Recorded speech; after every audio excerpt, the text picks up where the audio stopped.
One small lost sheep.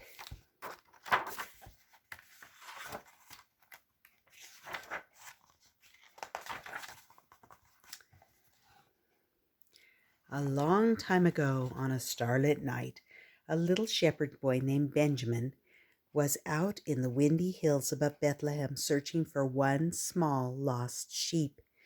The rest of his father's sheep huddled safely together near the other sheep watched over by the other shepherds.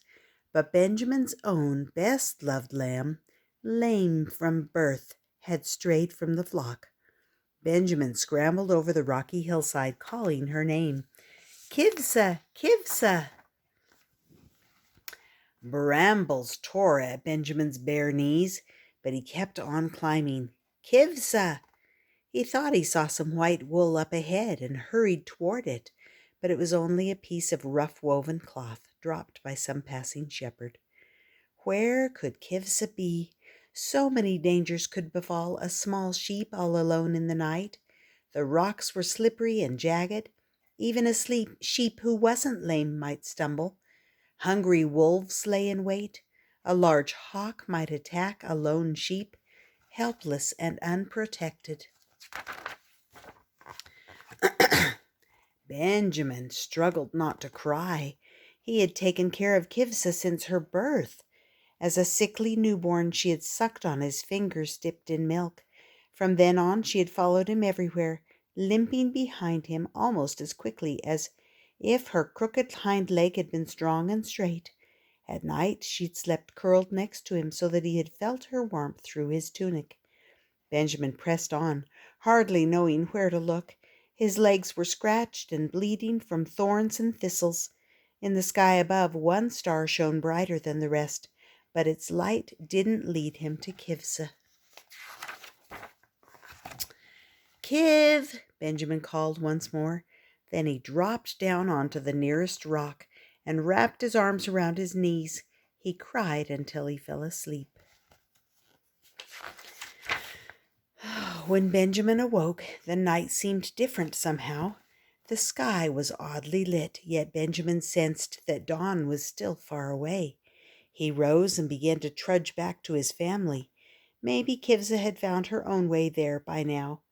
When he finally reached the shepherds, one glance told him, no, Kivsa had not returned. Benjamin, his oldest brother David came running to meet him. Did you see it? Kivsa? I couldn't find her. No, the stars and the sky. It opened up, and there were angels singing the most beautiful song. Benjamin stared at his brother. He had never seen David so excited. Bewildered, he shook his head. I fell asleep. I didn't see anything. I didn't hear anything. A whole choir of angels singing just to us. I can't believe you missed it, David said. Well, I did, Benjamin said crossly. It seemed so unfair to have lost Kivsa and then to have slept through such wonderment. The others crowded around Benjamin, telling the same astonishing story that David had told. Benjamin interrupted them. You haven't seen Kivsa, have you? No one listened. No one but Benjamin seemed to care about one small lost sheep. The angels brought news that a king was born, Benjamin's father told him. Just now, in Bethlehem, a king in our own village. We must go and see him at once, a man called out. More voices took up the cry. We must go to see the new king. The shepherds began heading down the hillside, rousing their sleeping sheep to follow. Benjamin let the crowd carry him along, but as he went, he strained his eyes for a glimpse of Kivsa. When they reached Bethlehem, the shepherds stopped as if uncertain where to go. The angels said we would find the king in a stable, Benjamin's father said. But which one? There are so many stables in Bethlehem. He sounded almost angry. Suddenly Benjamin's heart clenched like a fist. From the distance, he heard the bleat of a young sheep. Could it be Kivsa? Benjamin pushed past the others and ran on ahead, down the dark street lit by the strangely bright star. He heard a second soft baa, turned the corner, and then saw her, not 10 feet away, in a broken-down stable. Kivsa stood next to a wooden manger that seemed to glow as if all the stars in the heavens had given it their light.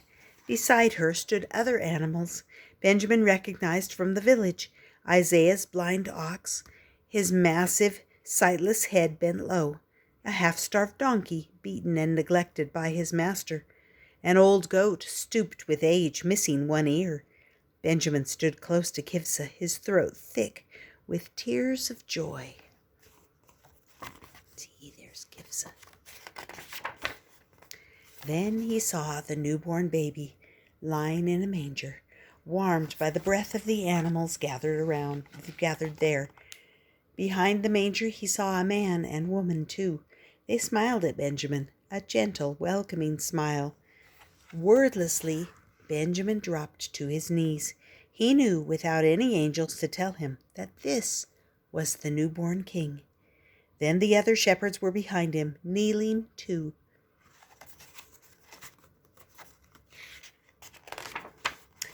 Kivsa crept beneath the folds of Benjamin's cloak. She lay quiet, her breath soft and warm against his chest. Benjamin heard the angels now, but this time they were singing inside his heart.